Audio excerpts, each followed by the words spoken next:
الشیطان الرجیم بسم اللہ الرحمن الرحیم۔ ہم آج اپنے 12ویں کلاس کے مطالعہ پاکستان کے تیسرے لیکچر کا باقاعدہ آغاز کرتے ہیں۔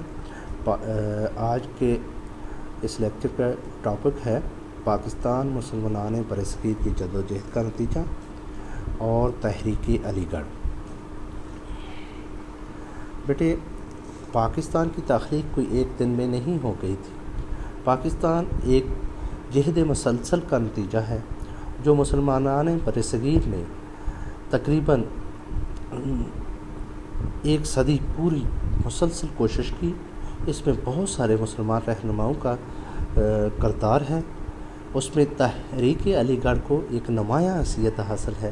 یہی وہ تحریک تھی جس نے مسلم لیگ کو جنم دیا اور بعد میں آنے والے لیڈران پیدا کیے، مولانا محمد علی جوہر، مولانا شوکت علی جوہر، شبلی نعمانی، یہ سارے لوگ چودھری رحمت علی، یہ علی گڑھ سے تحریک علی گڑھ سے وابستہ تھے۔ تو ہمارے آج کا پہلا ٹاپک ہے، آج کے لیکچر کا پہلا ٹاپک ہے پاکستان مسلمانان برصغیر کی جدوجہد کا نتیجہ۔ پاکستان کی تخلیق ایک زبردست اور مسلسل جدوجہد کے بعد ممکن ہوئی۔ برصغیر پاک و ہند میں مسلمان صدیوں سے حکمرانی کرتے آ رہے تھے کہ یورپی اقوام نے ادھر کا رخ کیا۔ انگریز تجارت کی غرض سے آئے اور برصغیر کی عوام کے باہمی اختلافات سے فائدہ اٹھا کر اقتدار پر قابض ہو گئے۔ ٹیپو سلطان نواب سراج الدولہ کو غداروں کی وجہ سے ناکامیوں کا سامنا کرنا پڑا، تو انگریز پورے علاقے پر چھا گئے۔ برصغیر کو انگریزوں سے آزاد کرانے کی کئی کوششیں یکے بعد دیگرے ناکام ہو گئی۔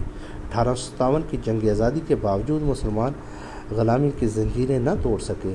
19ویں صدی کے دوسرے نصف میں سر سید احمد خان نے مسلمانوں کو تحریک علی گڑھ کے ذریعے نئے سرے سے بیدار کیا، انہیں جدید تعلیم کے حصول کی جانب راغب کیا، نیز معاشی، معاشرتی اور دیگر شعبوں میں مسلمانوں کو ہندو قوم کے مقابل متحد کیا۔ علامہ محمد اقبال نے مسلمانوں کے لیے علیحدہ مملکت پاکستان کا تصور پیش کیا۔ 20ویں صدی کا آغاز ہوا تو برصغیر کے مسلمانوں نے آل انڈیا مسلم لیگ کے نام سے اپنی سیاسی جماعت قائم کی۔ مسلمان دوہری غلامی سے نجات چاہتے تھے۔ وہ جدوجہد انگریزوں کے خلاف بھی کرتے رہے اور ہندو قوم کی متوقع غلامی سے چھٹکارے کے لیے بھی کوشاں رہے۔ ہندو رہنما انگریزوں کو برصغیر سے نکال کر جمہوریت کے نام پر اپنی حکومت کے قیام کے خواب دیکھ رہے تھے۔ جمہوریت اکثریت کی حکومت ہوتی ہے اور ہندو برصغیر میں اکثریت میں تھے، اس لیے انگریز حکومت کے خاتمے کے بعد اقتدار اکثریتی قوم کو منتقل ہو جانا تھا۔ یوں مسلمان ہندوؤں کے مستقل غلامی کا شکار ہو جاتے۔ آل انڈیا مسلم لیگ نے قائد اعظم جیسے جریح ذہن اور بے مثل رہنماؤں کی قیادت میں مسلمان عوام کی رہنمائی کی اور بالآخر پاکستان کے نام سے ایک آزاد اور خود مختار مملکت بنانے میں کامیاب ہو گئے۔ اپنی منزل تک پہنچنے کے لیے مسلم قوم کو بھرپور جدوجہد کرنا پڑی اور بے مثال قربانیوں اور مشکل حالات کے بعد وہ اپنا مقصد پانے میں کامیاب ہو گئے۔ پاکستان کے لیے جدوجہد میں عوام اور ان کے رہنماؤں نے بڑی قربانیاں دی۔ انگریزوں کی حکومت کے خاتمے اور ہندوؤں کی متوقع اجارہ داریوں سے چھٹکارا حاصل کرنے کے لیے متعدد شخصیات نے بے شمار اور عظیم خدمات انجام دی۔ ان سرگرمیوں میں مسلم خواتین اور نوجوان طلباء طالبات نے بھی بھرپور حصہ لیا۔ علماء کرام، مشائخ نے بھی ملت کی رہنمائی کی۔ مختلف صوبوں اور علاقوں کے کئی عظیم مسلم شخصیات نے اپنے اپنے انداز میں قومی فلاح و بہبود کے لیے کردار نبھایا۔ وہ اپنے قول و فعل سے برصغیر کی امت مسلمہ کی آزادی خوشگوار مستقبل کے لیے کوشاں رہے۔ مثلاً صوبہ سرحد خیبر پختونخوا جس کا اب نام ہے، سے سردار اورنگزیب خان، پیر مانکی شریف اور صاحبزادہ عبدالقیوم نمایاں تھے۔ بلوچستان سے تعلق رکھنے والے قاضی محمد عیسیٰ، نواب محمد خان جوگزئی اور میر سہراب خان شہید کے خدمات قابل ذکر ہیں۔ میر سہراب خان نے تو اپنی جان قومی آزادی کی راہ میں نچھاور کر دی۔ سندھ سے پیر صبغت اللہ کا نام بڑا اہم ہے، جنہوں نے حروں کی قیادت کرتے ہوئے انگریز حکومت کے خلاف جدوجہد کی، شہادت کا رتبہ حاصل کیا۔ سر عبداللہ ہارون اور آغا حسن افندی جیسی عظیم شخصیات کا تعلق بھی سندھ سے تھا۔ اسی طرح پنجاب، بنگال اور دیگر صوبوں سے تعلق رکھنے والے متعدد لوگوں نے قوم کے لیے قابل قدر خدمات انجام دی۔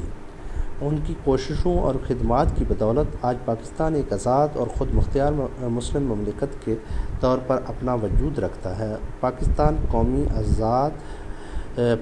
قوم آزاد فضا میں سانس لے رہی ہے۔ اس کا اندازہ پیارے بچوں مسلمانوں کو آج کے انڈیا کے حالات سے ہونا چاہیے کہ آج وہاں پر مسلمان کتنی تنگ دستی کی زندگی بسر کر رہے ہیں، پرٹیکولر کشمیر میں اور سارے ہندوستان میں خاص طور پر۔ برصغیر کے مسلمان اکابرین نے گزشتہ 200 سالوں میں کارہائے نمایاں انجام دیے اور بڑے مشکل حالات میں اپنا مقصد حاصل کرنے میں کامیاب رہے۔ اس جدوجہد کے دوران اس راہ میں اہم سنگیں ہائے میل آئے۔ ذیل میں ہم ان کا تفصیلی ذکر کرتے ہیں۔ تحریک علی گڑھ۔ تحریک علی گڑھ کیا تھی؟ 1857 کی جنگ آزادی میں ناکامی کے بعد مسلمان قوم کو تباہ کرنے میں برطانوی حکومت اور ہندو اکثریت نے کوئی کسر نہ چھوڑی۔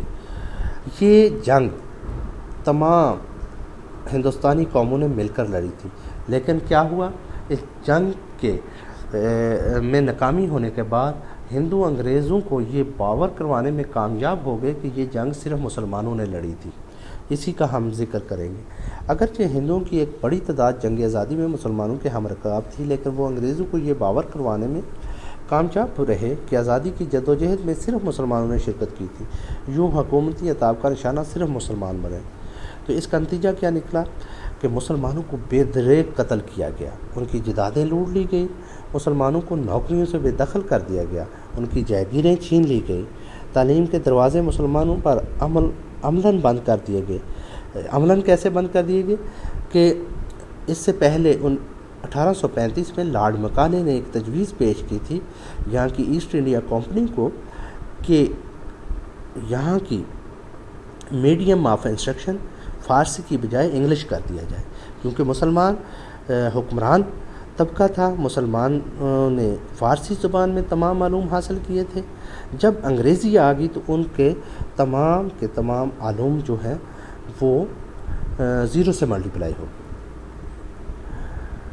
مسلمانوں کو معاشی اور معاشرتی طور پر بری طرح کچل دیا گیا، مساجد اور مدرسوں کو بند کر دیا گیا، مسلمان ایک تباہ حال قوم بنا دی گئی۔ چند انگریز مصنفین تحریروں کی اقتباسات دیکھیے، ان میں وہ یہاں پہ میرا ان تحریروں کا ذکر کرنا اس لیے ضروری ہے کہ انگریزوں کی نظر میں مسلمانوں کے ساتھ اس وقت جو ظلم و ستم ہوئے اس سے آپ زیادہ بہتر اندازہ لگا سکیں گے کہ مسلمانوں کی اس وقت کی حالت زار کیا تھی۔ ولیم ہنٹر لکھتے ہیں، مسلمان ہونا جرم قرار پایا، مسلمانوں کی جائیدادیں اور جاگیریں ہندوؤں اور سکھوں میں تقسیم کر دی گئی۔ لارڈ رابرٹ کہتے ہیں کہ میرا گزر دلی کی چاندنی چوک سے ہوا تو ہر جانب لاشوں کے انبار تھے۔ باسورتھ سمتھ انگریز رائٹر ہیں، یہ لکھتے ہیں انگریز فوجی شکاری کتوں کی طرح گلیوں میں پھیل گئے اور ایک کے بعد دوسرے مکان میں داخل ہو کر سب کچھ لوٹنے لگے۔ مسلمانوں کی تباہی کے حوالے سے سر سید نے لکھا، کوئی بلا آسمان سے ایسی نہیں اتری تھی جس نے زمین پر پہنچنے سے پہلے کسی مسلمان کا گھر نہ ڈھونڈا ہو۔ آج کا لیکچر ہمارا اختتام کو پہنچتا ہے۔ اللہ حافظ۔